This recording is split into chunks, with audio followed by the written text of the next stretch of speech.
Deranged Union. This card has a unique rule for both Bloodcrown and Waterborne.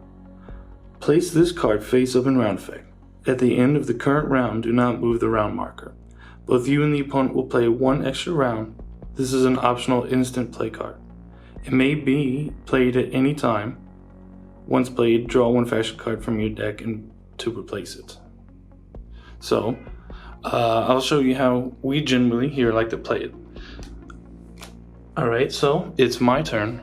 I'm gonna take this 11. So -2. I don't want to move my 13 back, so I'll give them the 5.